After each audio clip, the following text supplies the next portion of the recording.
할렐루야 금요 성령 집회에 온라인으로 함께 하시는 모든 성도님들을 주님의 이름으로 환영합니다. 시편 13편 묵상에서 보니까 다윗은 그의 어려운 상황과 환경 속에서 하나님을 찾고 있는 모습을 볼 수 있었습니다. 시편 13편 5절 말씀을 세 번역으로 보니까 이런 고백을 합니다. 그러나 나는 주님의 한결같은 사랑을 의지합니다. 주님께서 구원하여 주실 그때에 나의 마음은 기쁨에 넘칠 것입니다. 아멘. 코로나19로 인해서 모두가 어려운 상황입니다. 우리가 지금은 비록 온라인으로 만나고 있지만 오늘 성도님들 계신 곳이 바로 다윗처럼 하나님을 찾는 곳이 되시기를 축복합니다. 더불어 주님의 한결같은 사랑이 이미 우리 안에 있음으로 인해서 감사하고 주님을 찬양할 수 있는 시간이 되시기를 주님의 이름으로 다시 한번 축복합니다. 다 함께 괴로울 때 주님의 얼굴을 보라 찬양하며 나아갑시다.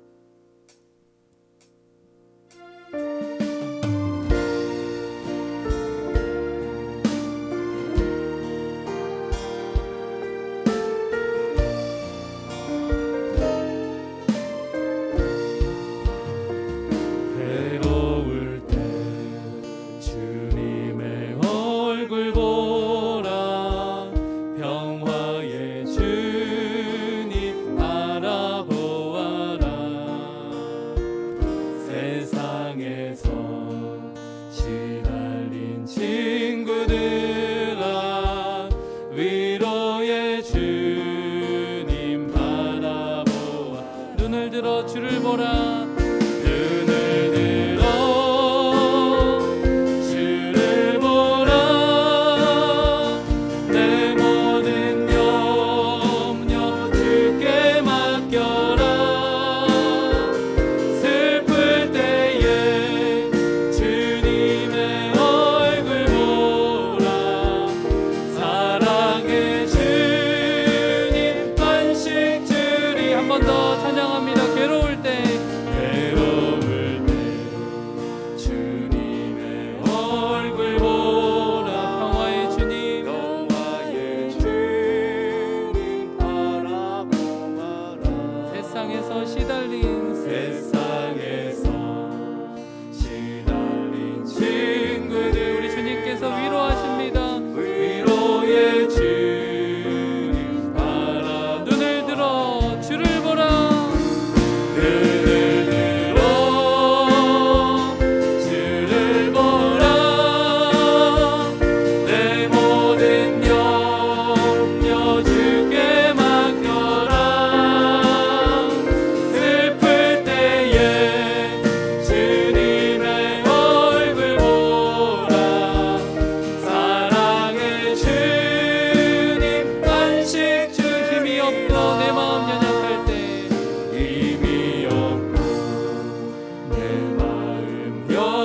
갈 때 능력의 주님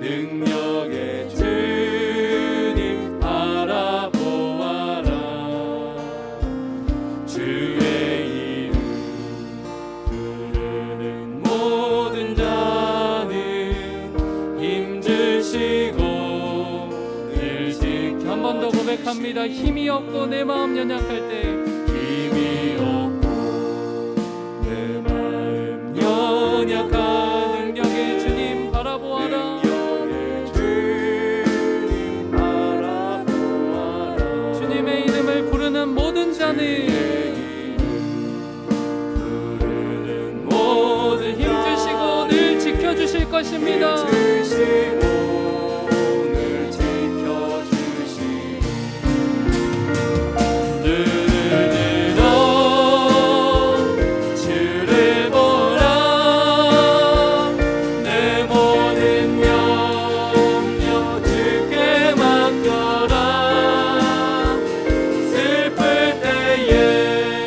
주님의 얼굴 보라 사랑의 주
모든 것들이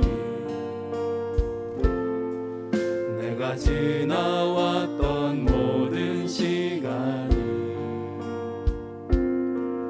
내가 걸어왔던 모든 순간이 당연한 것 아니라 은혜였소. 아멘. 아침 해가 뜨고 저녁에 노을 봄의 꽃향기와 가을의 열매 변하는 계절의 모든 순간이 고백합시다. 당연한 것 아니라 은혜였소. 모든 것이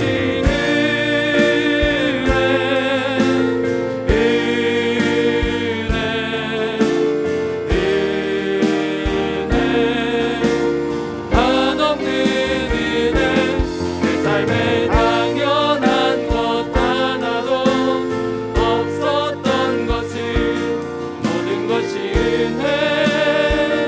은혜였소. 내가 이 땅에 태어나 내가 이 땅에 태어나 사는 것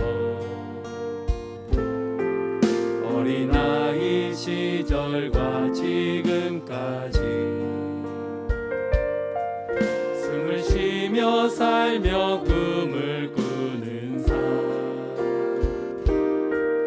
당연한 것 아니라 은혜였소.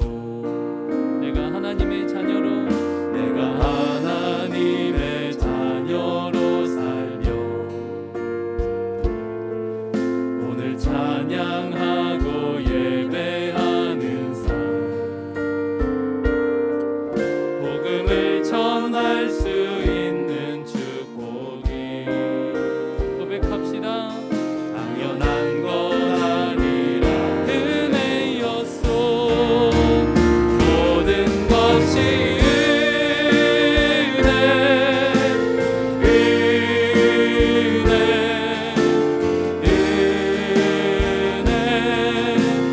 한없는 은혜 내 삶에 당연한 것 하나도 없었던 것은 모든 것이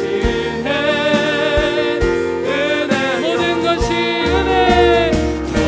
모든 것이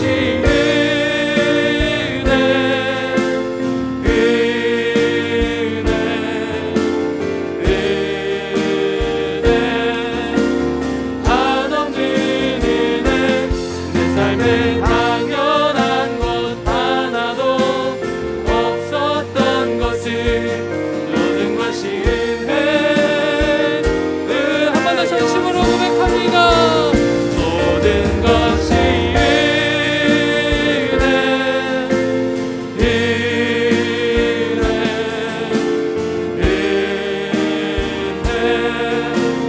한없는 은혜 내 삶엔 당연한 것 하나도 없었던 것은 모든 것이 은혜였소. 모든 것이 은혜입니다. 당연하다고 생각했었던 것들 돌아보면 모두 다 하나님의 손길이 닿아 있었음을 고백합니다. 우리 삶에 역사하신 하나님 그리고 역사하실 하나님을 신뢰하고 감사하며 이 시간 함께 기도하십시다. 더불어 말씀 전하시는 담임 목사님께 성령이 충만함으로 채워주시고 주의 천사로 호위하시며 하나님의 말씀 대언하실 때 성령께서 모두에게 말씀을 깨달을 수 있는 은혜를 더해달라고 이 시간에 주여 한번 부르시고 기도하겠습니다. 기도합니다. 주여. 모든 것이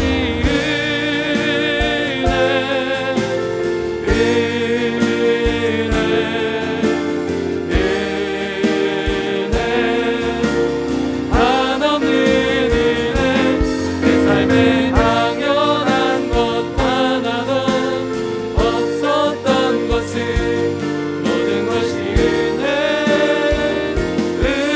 은혜였소. 하나님, 우리가 누려왔던 모든 것들과 지나왔던 모든 시간들이 우리가 열심히 살아온 것 같고 당연한 것 같이 때로는 착각하지만 이 모든 것 위에 하나님의 손길이 있었음을 깨닫게 하여 주셔서 감사합니다. 그래서 이 시간 하나님께 여러 가지 어려운 상황과 환경에도 불구하고 다윗과 같이 하나님께 감사의 예배를 드립니다. 감사하는 모든 성도님들의 마음을 새롭게 하여 주시고 하나님께서 지금도 일하고 계심으로 인하여 소망을 가질 수 있도록 주여 함께하여 주시옵소서. 담임 목사님을 통하여 주시는 사도행전의 메시지가 오늘 우리 삶에 적용되고 열매 맺어서 어려운 시대이지만 충북교회의 사도행전을 써갈 수 있는 우리 모든 충북교회 권속들이 다 되게 하여 주시옵소서. 새 일을 행하실 주님을 찬양합니다. 감사와 찬양을 올려드리며 우리를 너무나 사랑하시는 예수님의 이름으로 기도드립니다. 아멘.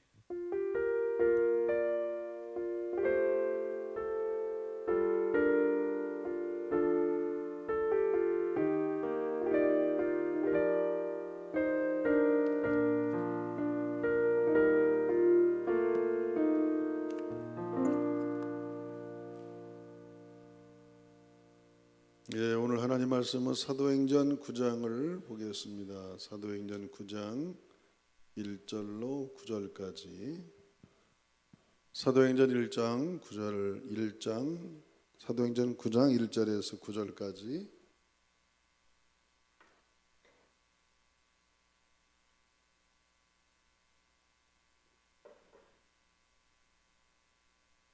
사도행전 9장 1절에서 9절까지 우리 같이 화면을 보면서 교독하도록 하겠습니다. 사울이 주의 제자들에 대하여 여전히 위협과 살기가 등등하여 대제사장에게 가서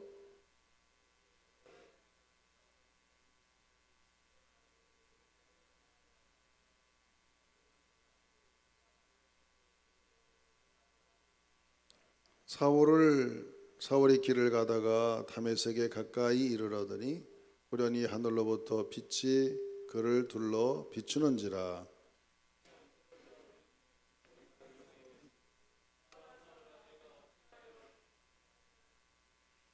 대답하되 주여 누구시니까? 이르시되 나는 내가 박해하는 예수라.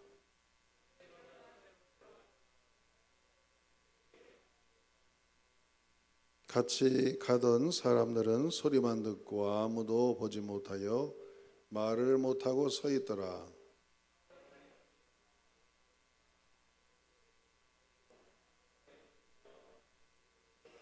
같이 사흘 동안 보지 못하고 먹지도 마시지도 아니하니라. 아멘. 오늘도 이렇게 또 온라인으로 예배하게 됐습니다. 오늘 온라인 예배에 참여하신 여러분께 주님의 이름으로 축복하고, 오늘은 사도행전 9장을 통해서 예수님을 만난 사울, 한번 따라합시다. 예수님을 만난 사울. 예수님을 만나서 사도 바울이 어떻게 변화되고 또 복음이 전해지는가를 우리가 이렇게 공부하는 시간입니다. 계속해서 우리 요즘 며칠째 10일째 1000명씩 코로나 환자가 넘다 보니까 오늘 드디어 또 2주 동안 연장되는 걸 보면은 아마 8월 초까지는 이렇게 온라인 예배를 계속해야 될 것 같습니다. 아무튼 우리는 어떤 상황 속에서든지 이렇게 하나님께 예배하는 것 쉬지 않고 있고, 우리가 생각해 보면 과거에 초대교회 성도들은 카타콤에서 지하 동굴에서 3개월이 아니고 30년도 아니고 300년 동안을 그들은 정말 지하에서 몇 대를 이어서 예배드렸다는 것을 기억하면 우리의 당한 이러한 어려움들을 잘 극복하고 이럴 때일수록 더욱더 하나님을 더 가까이 하는 그런 시간들이 되었으면 합니다. 우리는 사도행전을 통해서 여러 가지 많은 역동적인 이야기들을 많이 보게 됩니다.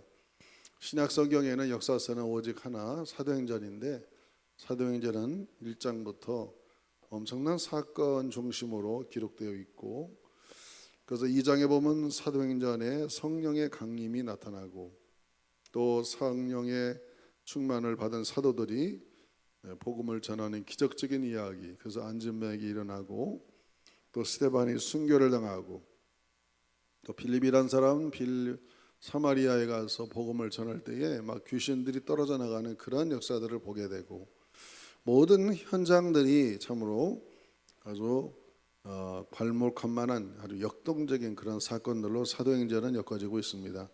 우리가 때로는 이 사도행전을 읽을 때에 너무 사건에만 집중하다 보면은 그 속에 흐르는 하나님의 역사를 잃어버릴 때가 있으니까, 우리는 항상 이 사도행전을 볼 때 이 성령 하나님께서 어떻게 역사를 주관해 가는가 한번 합시다. 성령 하나님께서 어떻게 주관해 가시는가, 그것에 대한 관점을 잃어버리면 안 됩니다. 이것은 사건 중심으로 기록이 됐지만은 하나의 흐름이 정해져 있는데, 성령 하나님이 교회를 어떻게 세우시고 어떻게 발전해 가고 어떻게 일으켜 가는가를 보여주는 하나의 사건들이기 때문에 우리는 중요한 테마를 잃어버리면 안 됩니다. 성령 하나님의 주권적인 역사.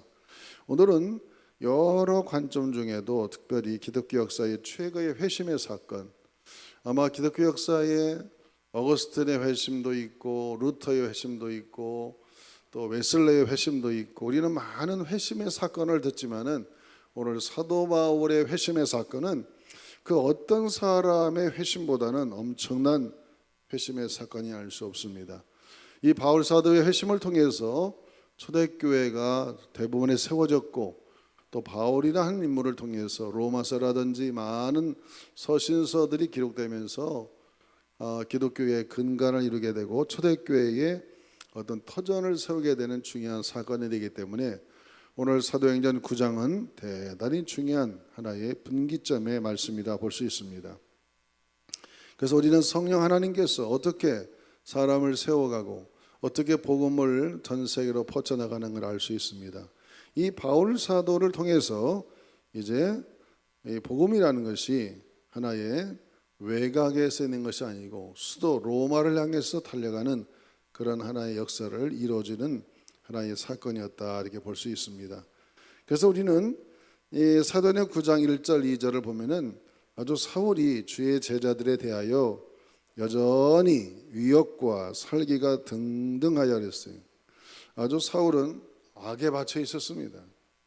예수 도대체 누구야? 예수라는 사람이 나타나가지고 왜 사람들을 현혹하고 예수 믿는 사람들이 이렇게 기하급수적으로 늘어나는 거야? 그렇게 생각해서 다메섹에까지 가서 이제 공문을 받아가지고 예수를 따르는 사람들을 예루살렘으로 결박해서 데려오겠다, 그렇게 대제사장으로부터 허락을 받고 지금 이제 예수 믿는 사람들을 핍박하려고 다메섹을 향해서 달려가는 길이었습니다. 여러분, 이 사도 바울이라는 사람이 예수님을 만나기 이전에는 어떤 사람이었는가 우리가 잘 알고 있죠. 이 사람은 바리새인 중에 바리새인이었고 아주 유대적인 배경, 엄격하게 유대적인 율법주의에서 자라난 사람이었습니다. 히브리인 중에 히브리인이었고 바리새인 중에 바리새인이었다. 남에서부터 할례를 받은 사람이었고, 이 사람이 자란 장소는 다소라는 지역에서 자랐는데 그 헬라 문화와 아주 철학에 익숙한 도시였습니다. 그리고 그런 로마 시민권을 가진 자였어요. 아주 태어나면서부터 부자집의 아들이었고, 그때 당시 로마 시민권을 가졌으면 감히 누가 건드릴 수 없는 그러한 신분의 귀족 출신 중에 하나였다 볼 수 있죠. 거기에다가 가말리엘 문화에서 공부했다. 오늘날로 말하면은 아마 서울대학을 나왔다, 그렇게 말할 수 있겠죠. 이것만 보더라도 얼마나 대단한가 알 수 있습니다. 그는 유대 정통주의자, 헬라 문화와 철학에 능통한 자, 로마의 정치와 법을 너무나 잘 알고 있었고 그 시대의 최고의 학문을 겸비한 아주 위대한 사람이었습니다. 이렇게 철저하게 구약 중심으로 하나님을 잘 믿던 사람에게 이상한 소문이 들려왔어요. 예수라는 사람이 나타나는데 그 사람이 죽었다 부활해서 부활승천했대더라. 그 사람을 믿으면 구원을 얻는다더라. 그러면서 수만 명이 예수님을 믿는 사람으로 변화되니까 도대체 사울은 그걸 용납할 수가 없었습니다. 사울의 장점 중에 하나는 열정가였고 자기가 생각해서 옳지 않은 일에 대해서는 철저하게 배격하는 아주 용기가 대단한 사람이었습니다. 그래서 그는 스데반을 죽일 때도 앞장섰고 이제는 저 다메섹까지 가서 예수 믿는 사람들을 철저하게 아주 뿌리를 뽑아버리려고 하는 그러한 악랄한 마음을 갖고 있었습니다. 이 다메섹이라는 동네는 예루살렘에서 얼마나 거리가 될까? 240km니까 여기서 대전 정도 된다고 보면 되죠. 대전. 여러분 대전을 만약에 걸어간다 할 때에 옛날에 많은 양반들이 저 경상도에서 이제 이렇게 서울로 시험을 보러 올라올 때에 보면 저 문경세제를 건너서 이렇게 올라오는데 한 달도 걸리고 아마 대전까지 걸어가려면 며칠 동안 열심히 걸어가야 될 것입니다. 그 수많은 거리, 그 거리를 걸어서 또 말을 타고 가는 중이었는데 정말로 굉장히 먼 거리였는데 거기를 마다하지 않고 계속해서 가는 중에 특이한 사건 하나가 발견합니다. 꼭 사도행전 2장에 나타난 호련히라는 이런 말이 나타나죠. 그래서 호련히 하늘로부터 빛이 그들을 둘러 비추다 그랬어요. 꼭 사도행전 2장에 호련히 하늘로부터 강한 불이 막 바람 같은 불이 확 백신문덕이 임한 것처럼 이 사도행전에는 아주 긴박하고 역동적인 사건이 일어나는데 호련히 하늘로부터 빛이 그들을 둘러 비추는지라. 빛도 보통 빛이 아니고 어마어마한 환한 빛이 비치니까 그들이 눈을 뜰 수가 없었어요. 그래서 땅에 엎드려져 이렇게 엎드려 있는데 소리가 났습니다. 사울아 사울아 내가 어찌하여 나를 박해하느냐 이렇게 2번씩이나 불렀죠. 여러분 사울은 이럴 때 깜짝 놀랐습니다. 도대체 누가 나를 이렇게 부르는 걸까? 그래서 사울은 대답했습니다. 주여 누구십니까? 도대체 당신은 누굽니까? 그렇게 물으니까 나는 네가 박해하는 예수다 그랬습니다.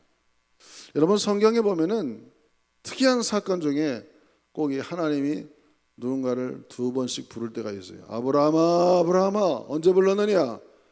100세 얻은 아들 이삭을 모리아 산에 갖다 바칠 때에 칼을 들어서 정말 이삭을 잡으려고 할 때에 아브라함아 아브라함아 2번 불렀습니다.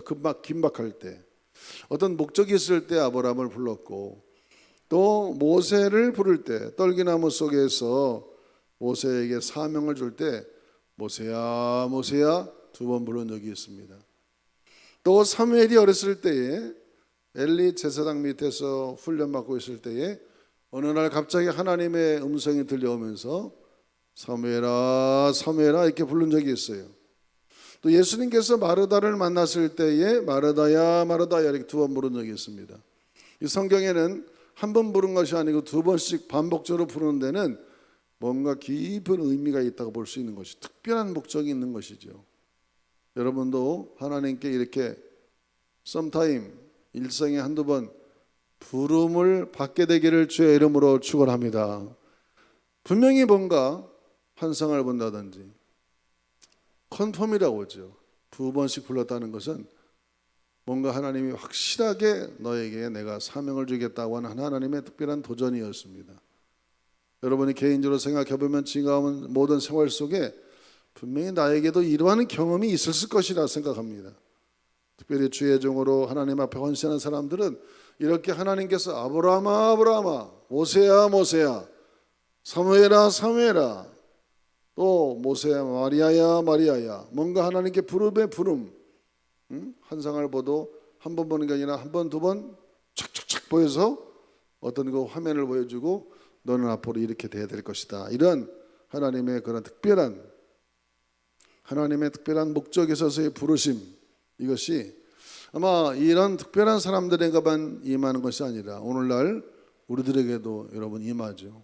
하나님이 이렇게 2번씩 부르는 데는 특별한 목적이 있는 것이죠.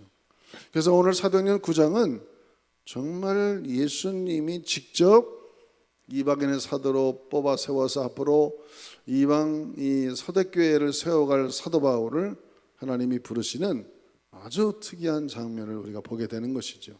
이런 장면은 이 사도행전 9장으로 끝내는 것이 아니라 수천 년을 이어오면서 계속 수많은 죄종들이 기도하다가 어떤 고난 속에서 역경 속에서 하나님의 부름을 받고 콜링 받아서 하나님의 사명의 바탕으로 주의 뜻을 이루는 그런 장면을 우리에게 하나의 샘플링으로 보여주는 것이다 볼 수 있습니다.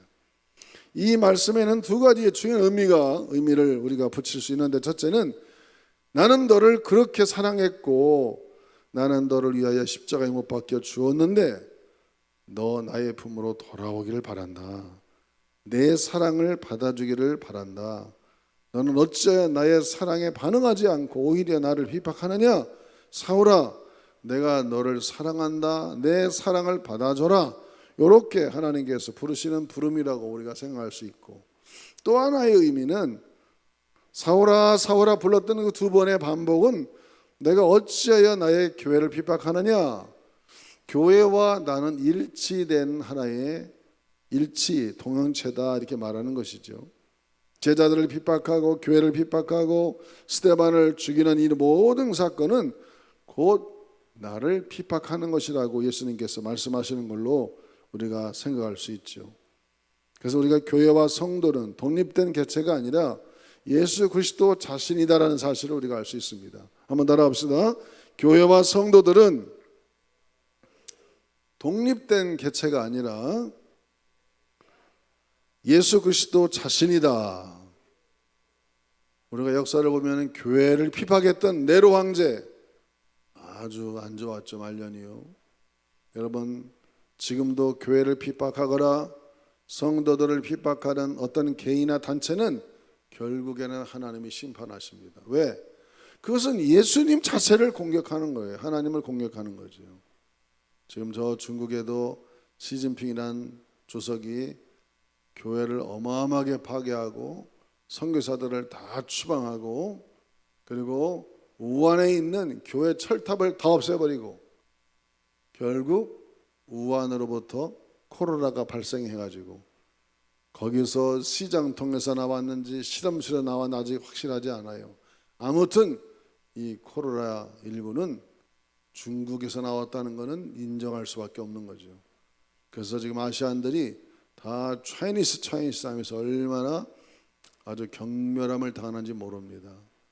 참으로 이런 걸 보면은 하나님은 교회와 성도들을 어떤 독립된 개체로 보는 것이 아니라 예수 그리스도 자신으로 우리가 보이기 때문에 우리는 교회에 충성하는 것, 예수님께 충성하는 겁니다. 또 성도들을 잘 보호하고 인도하고 하나님 말씀으로 양육하는 것, 바로 예수님께 잘하는 것입니다.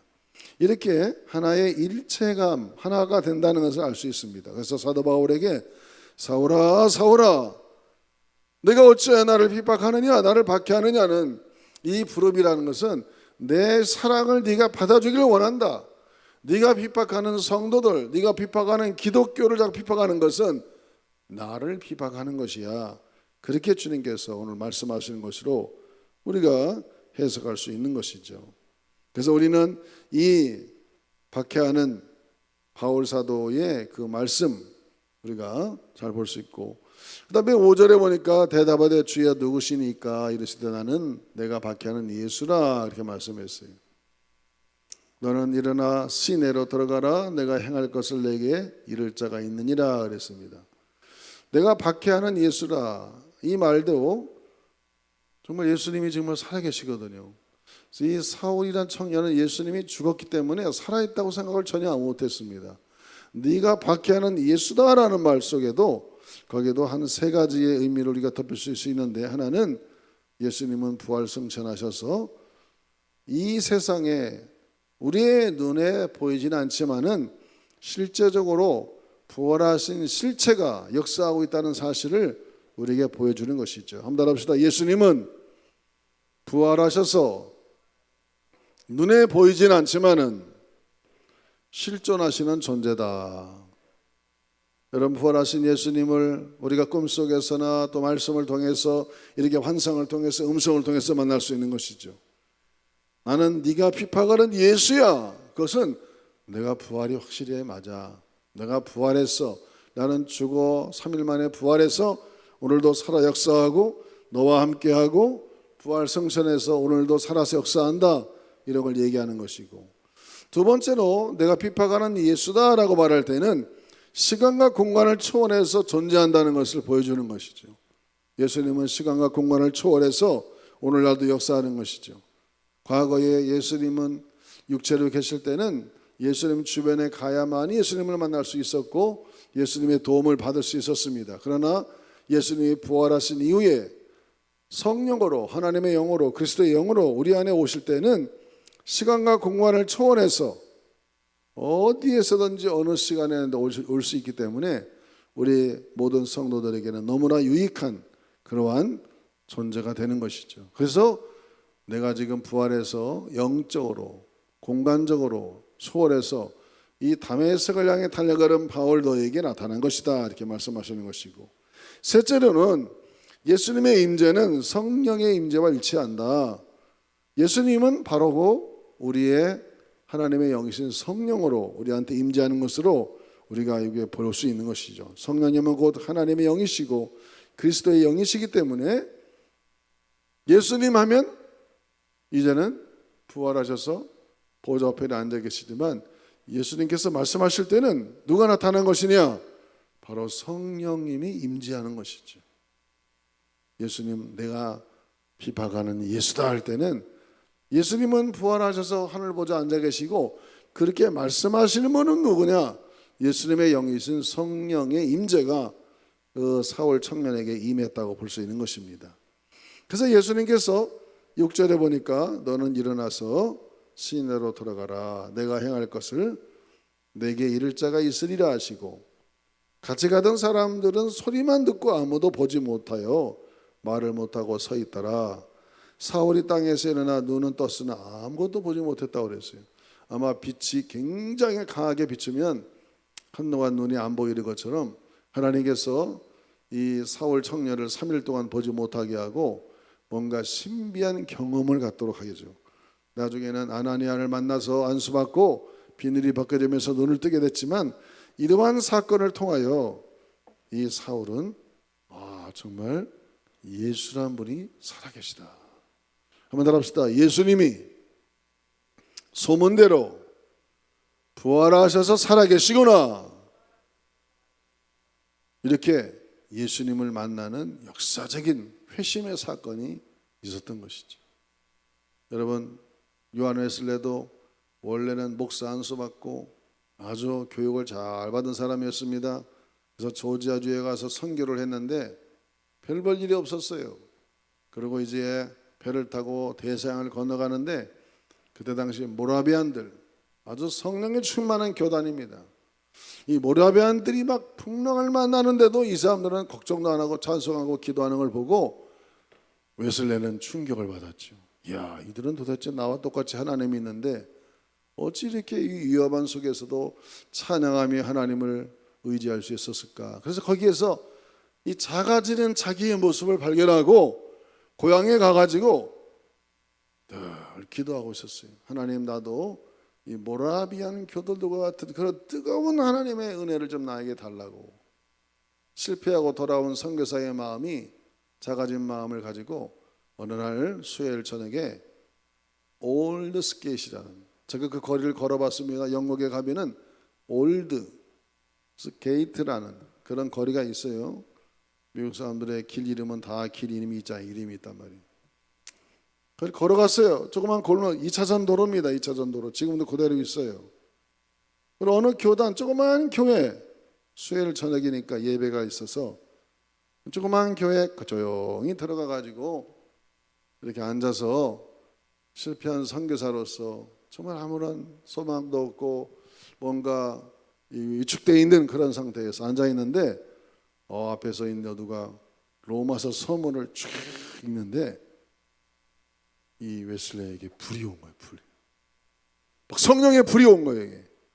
아마 그가 간절히 원했던 것 같아요. 그래서 웨슬레가 그날 회심을 했어요. 그래서 올드 스케이트 회심이라고 그래요. 이 길거리에 있는 교회에서 회심을 해가지고 그때부터 막 마음에 불이 붙어가지고는 산업혁명 이후에 런던으로 모였던 많은 청년들이 주말 되면 주급받아가지고 막 이렇게 사회가 혼란할 때에 그들을 찾아다니면서 노방 전도하고 그러면서 세계는 나의 교구다 말하면서 세계를 선도하게 되는 위대한 사도와 위대한 전도자가 되는데, 그것은 이 모라비안 교도들에게 충격을 받고 올더스게이트라는 그런 거리에서 뭔가 성령의 임재, 변화, 회심이 이루어졌을 때 그때 가능했다는 것이죠. 여러분, 사람은 그냥 모태신앙으로 쭉 가는 사람들, 뭔가 획기적인 역동적인 사건이 없으면은 어쩌면 큰 일을 못하는 걸 내가 봤어요. 모태신앙은 자꾸 못한다고 하잖아요. 잘 못한다고 그래요. 모태신앙은 너무나 중요하고 축복이에요. 그러나 뭔가 회심하고 획기적인 역동적인 사건이 없으면 일이 안 되는 거예요. 웨슬레 같이 그런 획기적인 회심이 있을 때에 그때 성령께서 그 마음을 감동하시고 이제 막 이 18세기를 변화시키는 그런 위대한 하나님의 전도자로 사용하는 걸 볼 수 있습니다. 빌리그리암도 마찬가지였습니다. D.L. 무디도 마찬가지였습니다. 그들도 다 어느 한순간 이 성령의 기름 부으심의 회심의 사건, 이것이 확실하게 그 인생 가운데 있어질 때 그때 사람이 변화되는 거죠. 우리 예수 믿는 사람들은 딱 인생이 두 가지 같아요. 예수 믿기 전에 나의 모습과 예수를 내가 확실하게 만나서 회심한 이후의 나의 삶, 이 두 가지로 딱 정리할 수 있죠. 어쩌면 모태신앙은 태어날 때부터 교회 다니는 사람, 그러다가 어느 날 개인적으로 내가 하나님을 만나서 회심해서 진짜 인격적으로 예수님을 만나고 하나님의 사람으로 변화되는 이런 회심의 사건이 있을 때 거기에서 이제 역사가 일어나는 것이죠. 여러분, 오늘 설교를 듣는 여러분의 마음은 어떻습니까? 저도 20살에 회심의 사건이 있었어요. 그래서 하나님으로부터 콜링받고 인생을 통째로 하나님께 바친 거죠. 그래서 지금까지 계속 한 우물을 파고 한 길을 와가는 것입니다. 이런 회심의 사건이 없었다면 어떻게 이런 주의 길을 갈 수 있겠습니까? 여러분, 하나님께서 우리를 부르실 때는 사울아 사울아, 아브라함아 아브라함아, 모세야 모세야, 사무엘아 사무엘아, 뭔가 우리에게 목적이 있고 또 필요가 있어서 우리를 부르신 것이죠. 사울은 하나님께서 너는 내가 이방인 사도로 불렀다 그랬어요. 이방인의 사도, 유대인들에게 복음을 전하지 말고 너는 유대인이 아닌 이방인들에게 복음을 전하는 사도가 되라. 그래서 그가 세계를 다니면서 세 바퀴를 돌면서 복음을 전하여 정말 초대교회의 이 교회의 기초를 탁 놓게 되는 어마어마한 일, 아마 인류 역사에 사울 회심이 아마 가장 큰 영향력을 기독교 역사 속에 이뤄놓지 않았는가 생각해 봅니다. 여러분, 오늘 예수님을 만난 사울, 우리 인생은 두 가지입니다. 예수 믿기 이전의 나의 모습, 예수님을 인격적으로 만난 나의 이후의 모습, 이것이 분명하게 다 구분이 돼가지고 예수를 인격적으로 만난 회심의 사건의 이유는 오직 하나님의 영광, 하나님의 나라의 확장과 또 하나님의 복음을 위해서 삶을 살아가는 그런 인생으로 살아가는 오늘 사울 같은 인생의 삶이 펼쳐지기를 주의 이름으로 축원합니다. 여러분, 사도 바울은 이래서 나중에 상당한 훈련을 받은 다음에 선교사로 안수받고 파송받아서 세계 기독교사를 정말 바꿔놓는 엄청난 하나님의 종이 된 것처럼 여러분의 삶 속에도 이러한 역사들이 지금 있어 왔고 앞으로도 지속적으로 하나님께서 역사하시는 이 성령의 역사를 이 사도행전을 통해서 잘 관찰하시기를 주님의 이름으로 축원합니다. 한번 더 합시다. 나도 사울처럼 회심의 사건을 통하여 변화된 삶을 살아가자. 할렐루야. 여러분, 인생 살아봤지만 금생이잖아요. 금방입니다. 정말 금세 지나갑니다. 이 짧은 인생 복음 전하는 한 가지 일을 하기도 바쁜 시간이에요. 우리가 이런 일에 집중하여 평생 이 바울과 같이 복음 전하는 일, 내가 복음 전하는 일에는 내 목숨을 조금도 아끼지 않는다고 말하는 그런 위대한 사도의 고백과 같이 그런 삶으로 살아서 이 혼탁하고 어지럽고 이 병마많은 세상 가운데서도 우리 이 환경에 눌리지 않고 건강하게 승리하는 우리 모두가 되기를 주님의 이름으로 축복합니다. 우리 찬송하면서 기도하겠습니다. 모든 것이 은혜다. 같이 찬송합시다.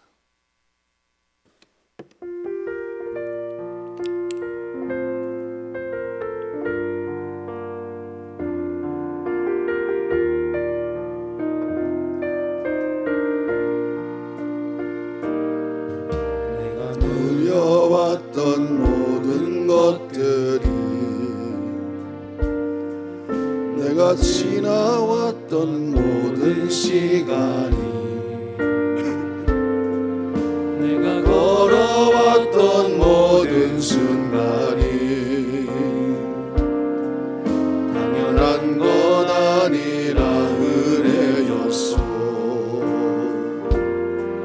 아침해가 뜨고 저녁에 노을 봄의 꽃향기와 가을의 열매 변하는 계절의 모든 순간이 당연한 것 아니라 은혜였소. 모든 것이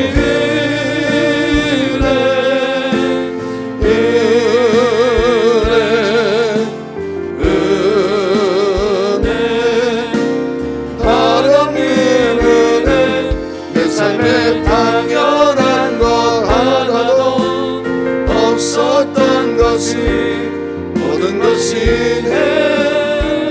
은혜였소. 이 땅에 태어나 사는 것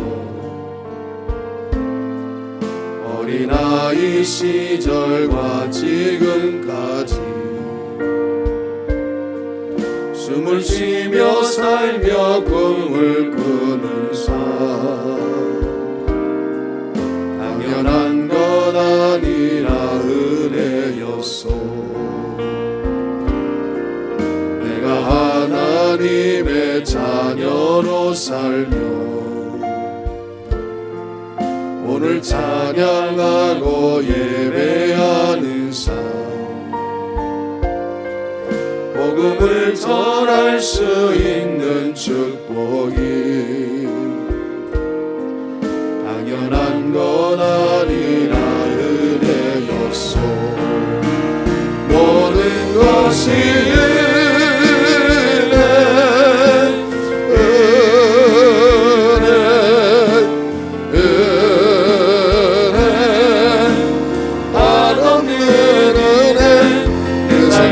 당연한 것 하나도 없었던 것은 모든 것이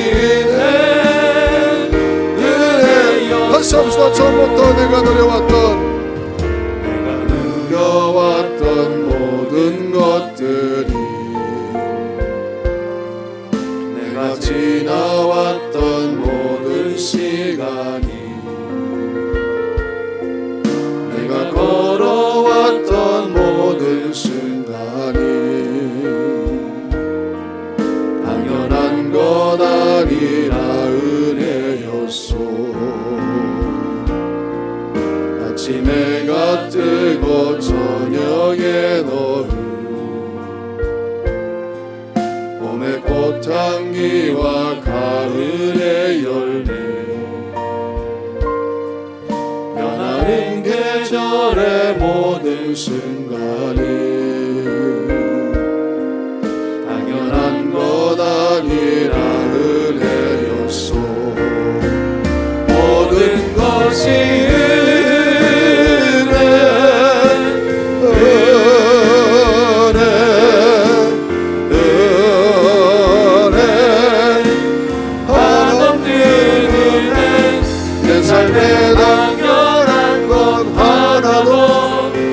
없었던 것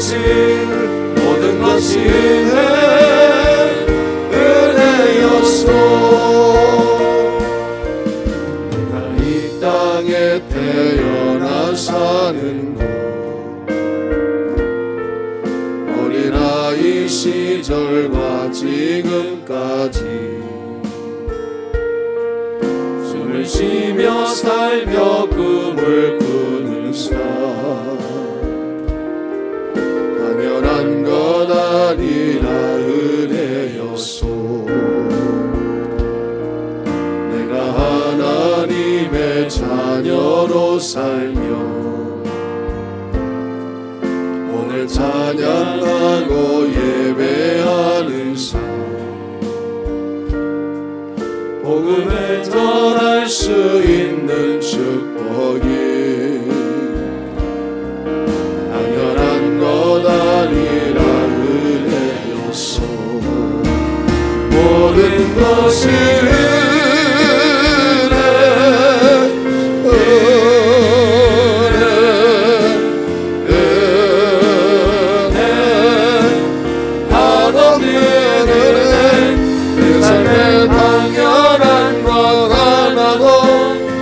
없었던 것이 모든 것이 내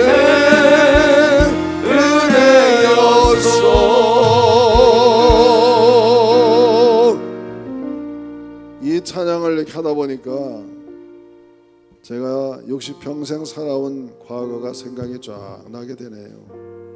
내가 누려왔던 모든 것들이, 내가 지나왔던 모든 시간이, 내가 걸어왔던 모든 순간이 그게 다 은혜라는 것이죠.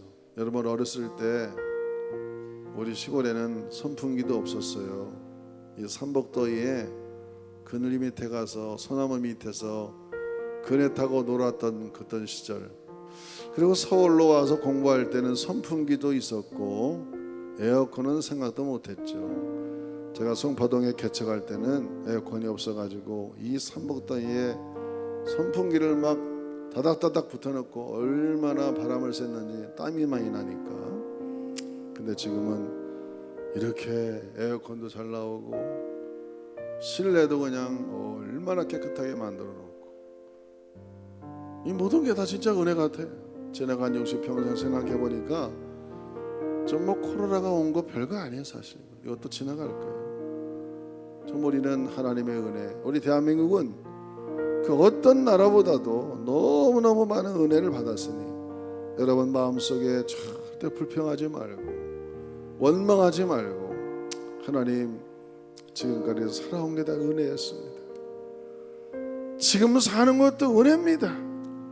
이런 어려움이 주어서 우리가 잠깐 어려움이 있지만은 이 또한 지나갈 것이고 또 하나님이 또 다른 은혜를 줄 거다 이렇게 믿고 이 시간 하나님께 감사하며 지나왔던 세월을, 지나왔던 모든 것들을 감사하며 하나님께 감사의 은혜를 한번 우리 찬양하며 우리 기도하겠습니다. 감사의 기도 드리겠습니다. 주여 한번 부르고 기도합니다. 주여 아버지 하나님, 이 말씀에 누려왔던 모든 것들, 내가 지나왔던 모든 시간들, 걸어왔던 모든 순간들 너무나 당연하다고 생각했는데 아버지 하나님 모든 것이 은혜였습니다. 아침에 해가 뜨고 저녁에 노을이 지고 봄에는 꽃이 피고 가을에 열매가 맺고 변하는 모든 계절의 모든 순간이 하나님의 은혜였습니다. 하나님 아버지, 당연한 하나도 없습니다. 하나님의 은혜였고 주님의 축복이었습니다. 아버지 하나님, 당시 잠깐 어려움을 당하고 있지만 우리가 그동안 누리고 아버지 하나님이여 살아왔던 모든 세월을 생각하면 이것은 아무것도 아닙니다. 이 잠시 잠깐의 고난은 아무것도 아닙니다. 하나님 아버지 감사합니다. 감사합니다. 감사합니다. 아버지 세상을 돌아보고 우리의 삶을 돌아보고 하나님 그동안 모든 것에 감사하지 못했던 우리들의 삶을 용서하여 주시고 하나님의 은혜에 따른 사실을 깨닫게 됩니다. 주님의 역사하시고 도와주셔서 우리 모든 인생 하나님의 은혜를 감사합니다. 주님의 역사하시고 주님의 하나님 아버지, 이 찬송을 부르며 생각해 봅니다. 그동안 누리고 지나왔던 시간들, 그리고 받아 누려봤던 모든 것들이 우리는 그저 우리가 다 만들어 가신 거라고 생각했지만 하나님의 은혜에 따른 사실을 다시 한번 깨닫고, 잠시 잠깐의 어려움이 있어서 이렇게 코로나 때문에 고통당하는 사람들도 많이 있지만, 그러나 우리가 그동안 누려왔던 것에 비하면은 이것은 너무나도 아무것도 아닌 것이죠. 하나님 아버지, 이 또한 지나갈 것이오니 이런 어려움과 환난 속에서도 하나님의 은혜에 대하여 진실로 감사하게 하시고, 고난 중에 더 감사할 때 하나님이 감동하실 줄로 믿습니다. 우리 대한민국 하나님 모든 성도들이 하나님께 더 감사하고, 하나님 그동안 베풀어 주신 은혜에 대해서 진실로 감사할 때에 이 또한 지나갈 줄로 믿습니다. 앞으로 더 큰 은혜를 부어주셔서 세계 민족 위에 뛰어난 민족이 되고, 주의 나라라 주의 복음을 위해서 더 귀하게 쓰임받는 우리 모든 대한민국의 그리스도인들 될 수 있도록 축복해 주시옵소서. 예수님의 이름으로 기도하옵나이다. 아멘. 우리 박수하면서 나의 등 뒤에서 나를 도우시는 주님을 찬송합시다.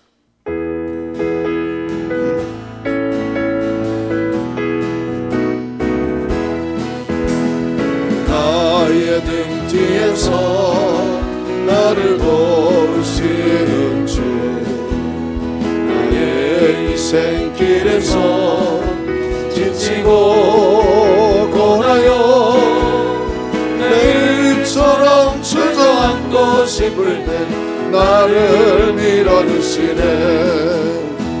일어나 걸어라 내가 새 힘을 주리니, 일어나 너 걸어라 내 너를 도우리.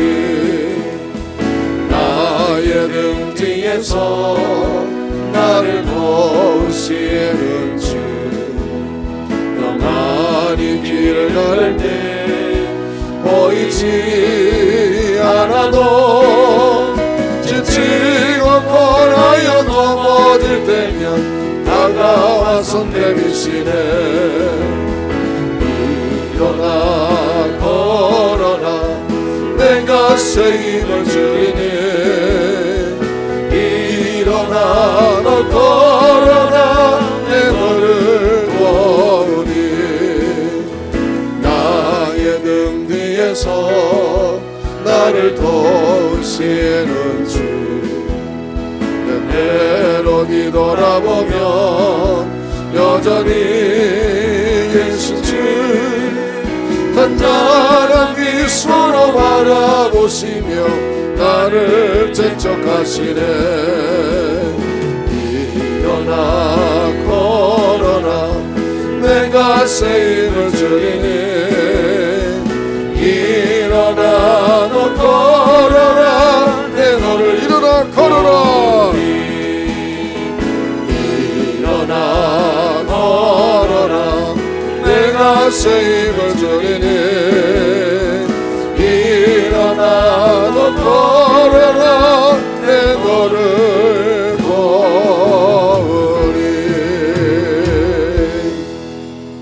오늘도 병원에서 치료받는 우리 이도원 집사님 여기서 기도해 주시고요, 잘 염증도 제거되고 또 수술도 잘 되어서 완벽하게 회복되어서 더 건강한 모습으로 나올 수 있도록 기도해 주시고, 그 외에도 우리 서원사님이라든지 또 많은 연약한 분들 한 분 한 분 여러분이 기억하시는 분들 기도하며 하나님께 감사하게 하고 중보하겠습니다. 주여 한번 부르고 기도합니다.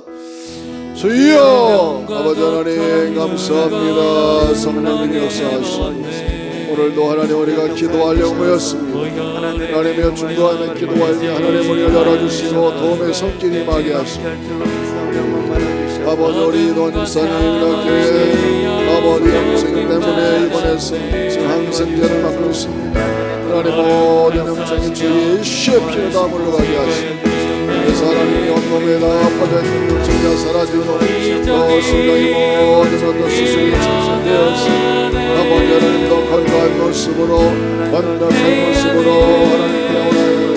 하나님의 나라와 복음을 위해서 귀하게 하나님의 사용을 했으면 내가 임하게 도와주시고 나가고 합니다. 하나님 아버지 성산으로 건강 주시고 하나님 아버지 전보다도 더 건강하게 능력이 강해졌으며 어떤 바이러스를 유발할 수 있도록 도와주시고 하나님 우리 하나님께서 영을 살아가는 축복하시고 사랑하는 모든 하나님 연약한 아버지 분들을 붙여주시고 만들어주시고 지도하시고 하나님께서 해주시고 간구합니다. 하나님께서 우리 김은호 집사님 김월승 산주도 건강해 주시고 김종식 권사님 하나님께서 고하신 장성 권사님 하나님 아버지 교회 마음이 어렵고 있습니다. 하나님 더 강력하게 주시고 도와주시고 하나님 역사하시고 은혜가 임하게 하소서.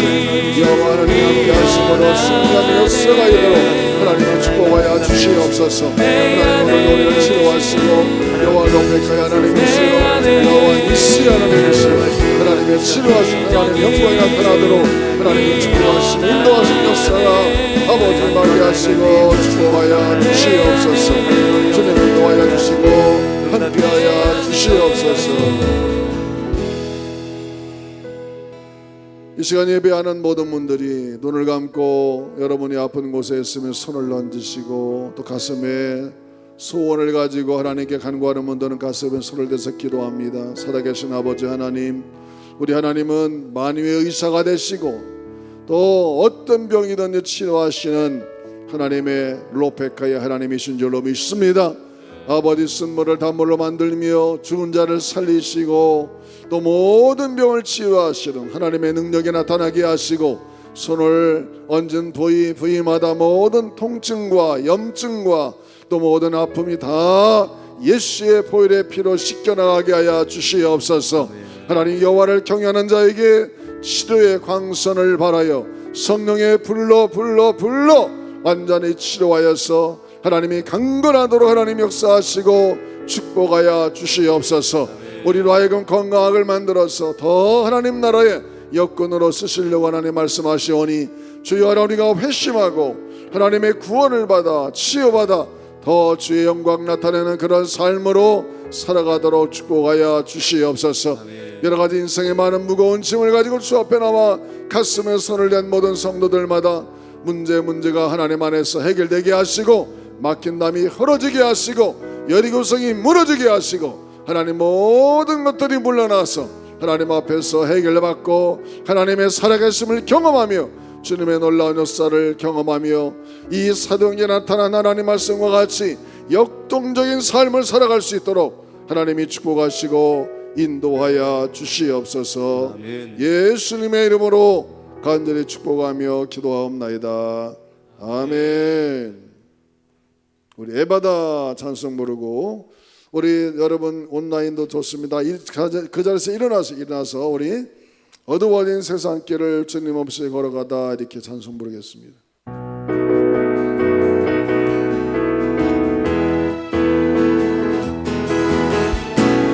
어두워진 세상길을 박수하면서 합시다. 걸어가다 나의 영혼 어두워졌네. 어느 것이 길인지 어느 것이 진리인지 아무것도 알 수 없었네. 주님 없이 살아가는 모든 삶 실패와 좌절뿐이네. 사랑하는 나의 주님 내 영혼 눈을 뜨게 하소서. 열려라 해마나 열려라 눈을 뜨게 하소서. 죄악으로 어두워진 나의 영혼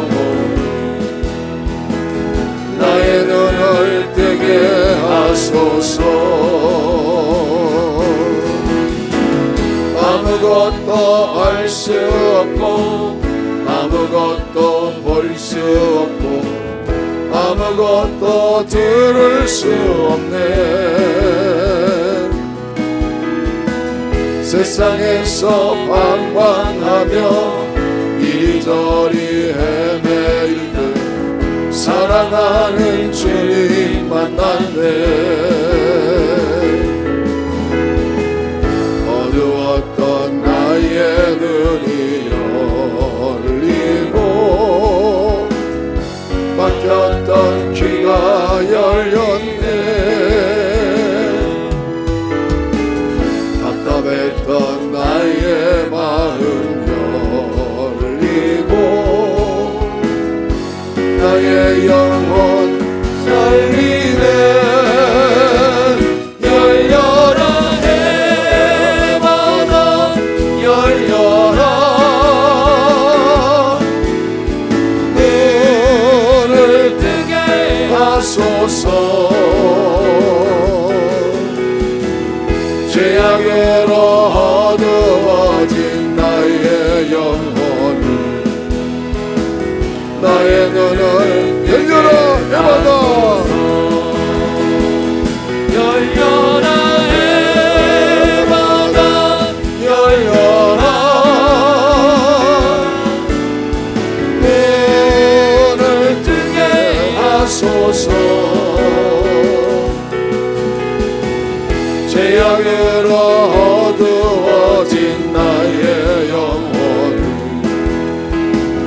나의 눈을 뜨게 하소서.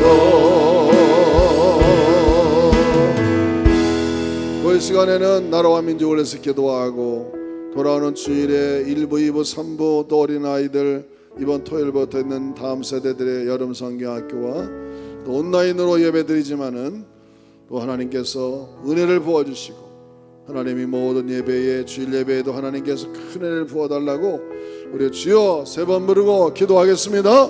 주여 주여 주여.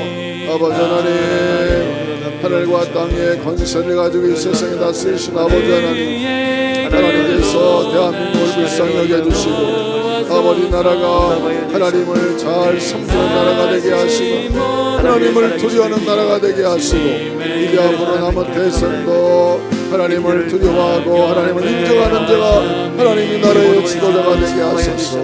하나님이여 주님께서 붙들어주시는 나라 하나님의 마음에 드는 나라 백성을 사랑하는 나라 하나님을 잘 섬기는 나라가 되게 하소서. 하나님의 역사 나타나게 도와주시라 간구합니다.